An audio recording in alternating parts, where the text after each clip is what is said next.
Shalom, nous allons étudier le Daf Yudalev dans Masachet Shabbat. Nous reprenons la troisième ligne avec plusieurs enseignements de Rava Bar Marcia au nom de Rav Chama Bar Gouria au nom de Rav. Donc le premier, Amarava Bar Marcia Amarav Chama Bar Gouria Amarav.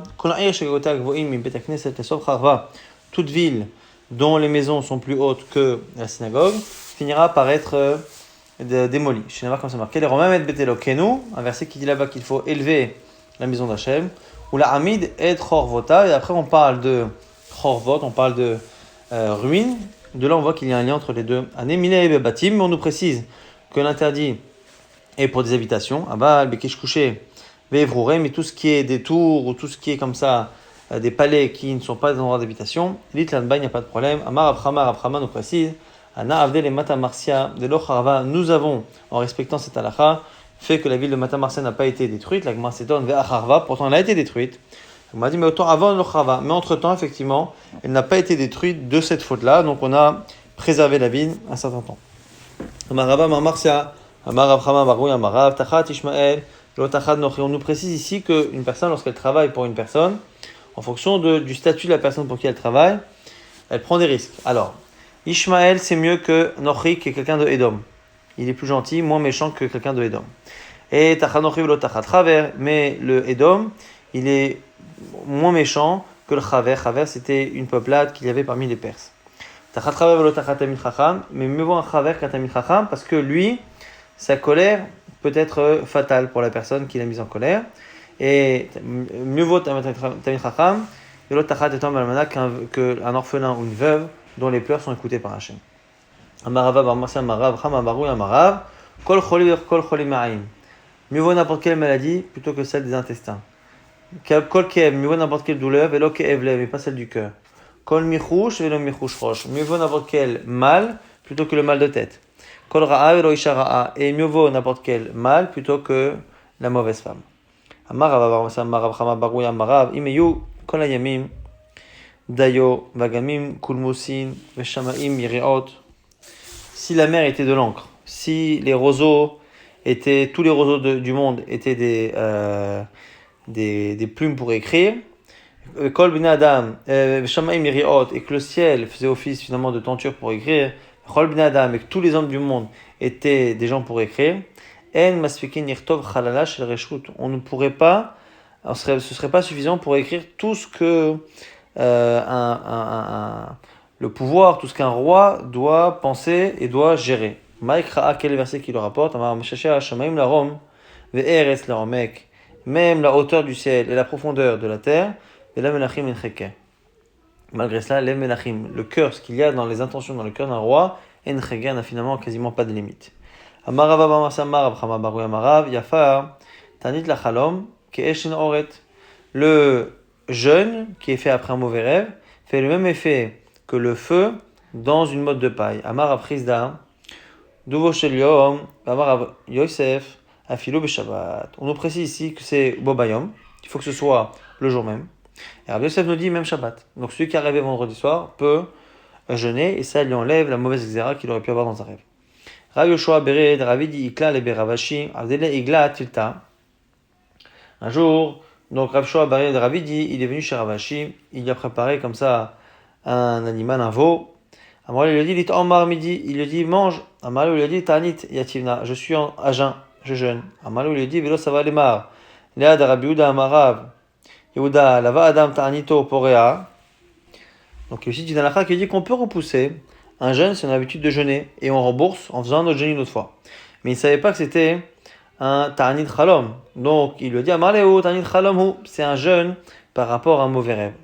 Amarav Amarav Amarav Chama Barouy Amarav. Et comme on l'a dit, Fatanit Chalom Ke'eshin Oret. Amarav Chiza ou Babayom. Rabbi Yosef a vu le Shabbat et on a vu effectivement que ça faisait un effet le jeûne par rapport à un mauvais rêve, mais il faut absolument que ce soit fait le jour même, quitte à ce que ça se fasse Shabbat. Et Mitrilon Mafsikin, on reprend la Mishnah, on avait dit que parfois, quand on s'arrêtait, qu'on avait commencé plus tôt, on ne s'arrêtait pas pour faire ce qu'on aurait dû faire au départ, donc la Tfila. Et on nous précise à la fin que Mafsikin et Krat Shema, on s'arrête pour le Shema Israël, mais pas pour la Tfila. Mais au départ, on a vu depuis le départ qu'on ne s'arrêtait pas pour la Tfila, donc c'est un peu répétitif. La Gemara dit Hatanel Recha, on l'a déjà enseigné au début. En Mafsikin. Donc pourquoi une première fois on dit au départ que si on a commencé, on ne s'arrête pas pour la Tfila? Et pourquoi à la fin nous préciser qu'on ne s'arrête pas pour la tfila et qu'on s'arrête pour le schéma? C'est répétitif. 2 fois qu'on dit qu'on ne s'arrête pas pour la tfila. Donc la Gemara nous explique pourquoi. Seifa Atani Divrei Torah. À la fin, c'est pour nous expliquer que même pour l'étude de la Torah, des Tanya, Chaverim Shayo Oskim Batorah, ceux qui sont en train d'étudier la Torah, Mafsikin et Kratchema, Ve'en Mafsikin et Tfila. Ils ne s'arrêtent pas pour la Tfila, mais pour le schéma. Et c'est ça qu'on veut nous apprendre. Amar Rabbi Yochanan lo shanu. Et là, Kegon Rabbi Shimon Bar Yochai, mais là-dessus, Rabbi Yochanan nous dit attention, ceux qui ne s'arrêtent pas pour la Tfila, c'est que les gens comme Rabbi Shimon Bar Yochai, Vechaverav et ses amis, chez Toratan ou Manutan, dont l'étude de la Torah est finalement comme un métier. Aval Kegon Anu, Mafsikin et Kratchema ou le Tfila, mais nous, on s'arrête à la fois pour le schéma, à la fois pour la Tfila. Par rapport à ce qu'on vient de dire que Minadin, on ne s'arrête pas du tout, mais que finalement à la fin on s'arrête pour le schéma la tfila. Va Tanya la Braïta nous dit que Shem Shen Mafsikin et tfila, Karen Mafsikin lol krat shema. De la même manière qu'on ne s'arrête pas pour la tfila, on ne s'arrête pas non plus pour le schéma. La Gemara dit Kitane Aï Be'ibur Shana. Ça dépend de quoi on parle. On parle soit de l'étude, pour l'étude on s'arrête pour le schéma, mais par contre pour Ibur Shana, le fait de se réunir avec les Dayanim pour juger si on doit rajouter un 13e mois dans l'année, ça c'est différent. D'Amaravada. On a 2 témoignages qui nous disent que lorsque nous étions en train de fixer un 13e mois, dans la ville de Yavne, on ne s'arrêtait pas ni pour le schéma ni pour la tfila. Nouvelle Mishnah, un couturier ne doit pas sortir avec son aiguille avant Shabbat de peur qu'il oublie qu'il la transporte pendant Shabbat. Velo lavla. Mikul Mosso, et celui qui écrit le sofer ne doit pas sortir non plus avec ses plumes. Et on n'a pas le droit de vérifier les poux pendant Shabbat. Et on n'a pas le droit non plus de lire à la lueur d'une bougie pendant Shabbat. Celui qui s'occupe des enfants, qui fait un Talmud Torah, il regarde de loin si les enfants font bien leur travail, mais lui ne lira pas avec eux.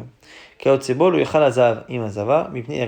comme tout ça, c'est de peur d'en arriver à fauter. Dans le cas de la bougie, c'est de peur d'en arriver à bouger la bougie pour mieux voir, pour que la flamme prenne mieux. Et bien, comme ce sont des xéros, on dit dans le même genre, un zav et une zava ne doivent pas manger ensemble de peur qu'ils finissent par être ensemble et faire une avera. Tnan, on reprend justement. Nanatam lo ya'amod adam bershut hayachid ve'ishte bershut harabim. Bershut harabim ve'ishte bershut hayachid. Un homme n'a pas le droit d'être dans un domaine et de pencher la tête et de boire dans l'autre domaine. Donc il est à l'intérieur, il penche la tête à l'extérieur et il boit, ou inversement, il n'a pas le droit. Mais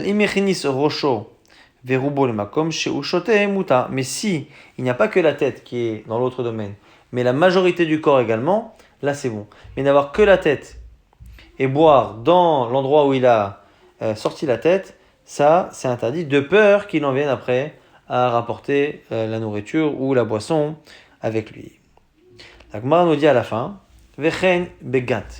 C'est la même chose avec gat. Donc gat, c'est le pressoir. Là, on presse les raisins. Donc pour l'instant, on nous dit que donc c'est interdit de boire, midera banane, et a priori, on nous dit c'est pareil pour le gat. Alors justement, on laisse de côté cette histoire du pressoir. La Gemara pose une question. Iba elehu, carmélite maï. Jusqu'à présent, on parlait du domaine privé, domaine public. Maintenant, si ma tête, elle est dans un domaine qui est carmélite, dont le transfert avec mon domaine est interdit que midera banane. Est-ce que c'est interdit? Maï, Amarabay, Abaye répond.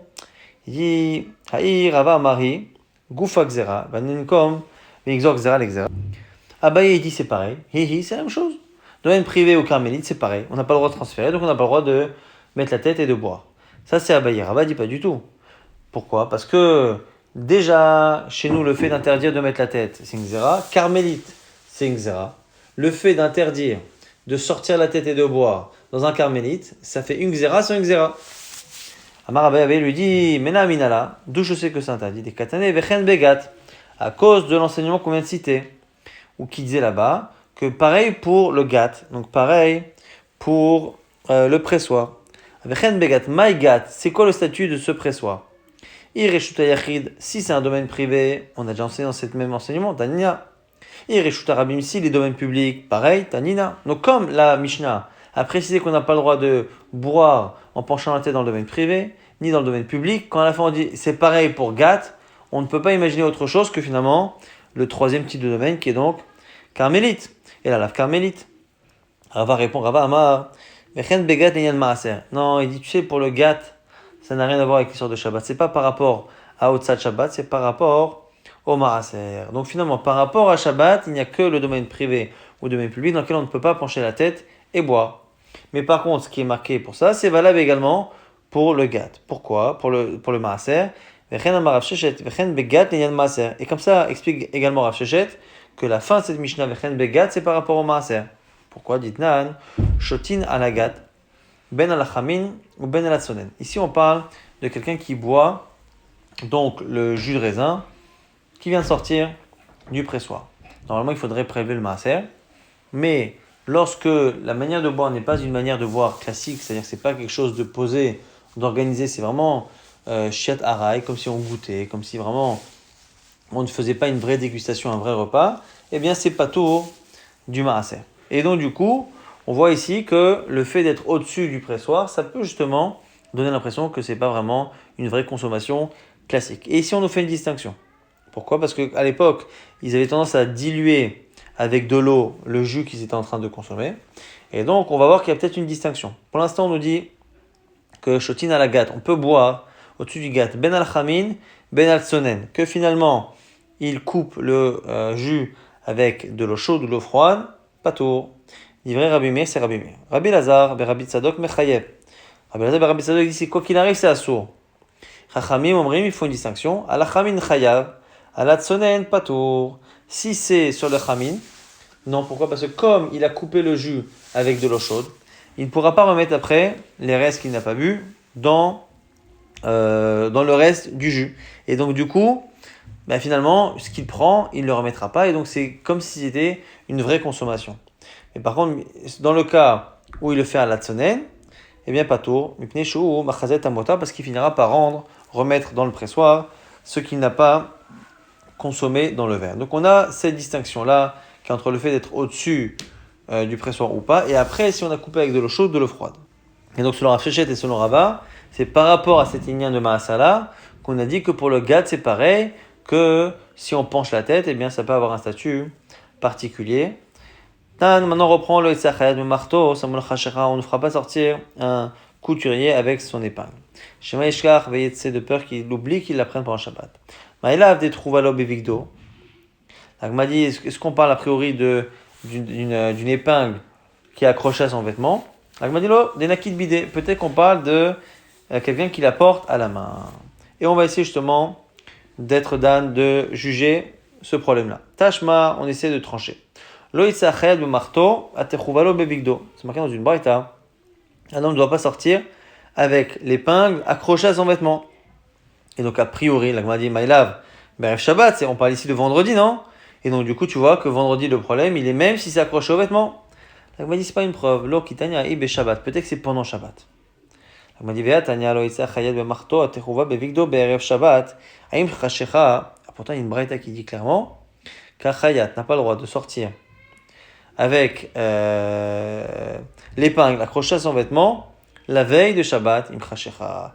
Et là, c'est un vrai problème parce que nous, on a vu jusqu'à présent qu'il n'y avait pas de xéra, les xéra. C'était comme ça que Rava avait répondu. Pas double xéra. Or, ici, si on part du principe que le fait de porter une épingle accrochée à son vêtement, ce n'est pas la manière normale de porter, on porte normalement avec sa main. Comme ce n'est pas la manière de porter, même si on portait pas en Shabbat, ce serait assuré que Midara Banan.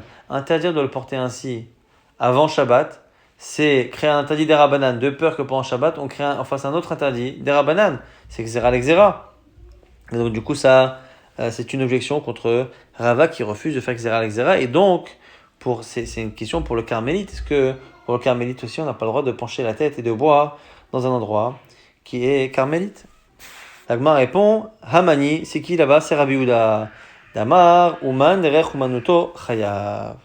Lui pense, Rabbi Yehuda, que quelqu'un dont c'est le métier et qui porte un objet de la manière normale que les gens du métier portent, dans le cas ici du Chayat, c'est le fait de porter une aiguille accrochée à son bras, eh bien il est Chayav Minatora. Donc c'est pour ça qu'on peut interdire dès la veille de le porter, parce qu'on interdit la veille, Midarabedan, de peur qu'il fasse un Issour Torah. Dès Tanya Sin Braïta, Lo Itza Chayat Bemarton, on apprend la marloquette.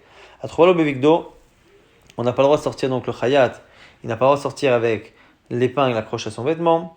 Velo nagar, bekisam chez beozno, et pas le charpentier avec une sorte de règle qu'il accrochait à son oreille. Velo soreg, le mishra chez beozno, pareil pour celui qui s'occupe de vêtements, qui met pas son outil d'air l'oreille. Velo gardi, beira chez beozno, et pareil pour le couturier, il ne mettra pas un de ses objets derrière l'oreille. Velo tsava, bedugma, betsavaro, velo shachani, bedina chez beozno. Là, on cite vraiment des gens qui colorent les vêtements, Shouchani, celui qui échange les monnaies, ils ne mettront pas les pièces de monnaie ou leurs objets derrière l'oreille. Mais ça, pas tout. S'il le fait, c'est pas tout à balasso, c'est un assur que Mida Rabbanan. Divrei Rabbi Meir, ça c'est Rabbi Meir. Rabbi Dormer, Ouman derech Ouman uto chayav, echar kol adam patur. Selon Rabbi Yehuda, si c'est son métier, il est chayav. Pour les autres, c'est patur. Et donc c'est pour ça que le Ouman, il n'a pas le droit de sortir vendredi avec une épingle accrochée à son vêtement, parce que s'il n'oublie pas en Shabbat, il est Chayam Minator. Tanya Chada lo yitse azab bekiso, ve'imiatsa patur avalaso. Vetanya idach lo yitse, ve'imiatsa chayav chatat. Maintenant on compare cette histoire de métier avec quelqu'un qui le fait parce qu'il en a besoin. Donc ici c'est le zav. Le zav c'est celui qui a un écoulement et qui en fonction du nombre d'écoulements qu'il a, il est impur un jour ou il peut être impur ou la troisième fois pendant 7 jours. Et donc, il porte une poche au niveau du membre pour savoir s'il a un nouvel écoulement. Et donc, du coup, on explique là-bas une contradiction entre les braïtot. Une fois, c'est marqué, dans les deux cas, il ne faut pas porter cette poche pendant Shabbat, mais une fois, on dit que s'il l'a fait, c'est pas tour, c'est pas interdit par la Torah, mais que par les sages. Et une fois, on dit que c'est chayav khatat. Amar Rabbi Yosef lo kashia, Rabbi Meir, Rabbi Yehuda. On propose de dire que c'est dépendant de la marloquette Rabbi Meir et Rabbi Yehuda. Selon Rabbi Yehuda, c'est comme un objet professionnel pour un professionnel, c'est chayav. Et donc, pour Rabbi Meir qui dit qu'on ne fait pas ces distinctions-là, ce sera pas tout. Il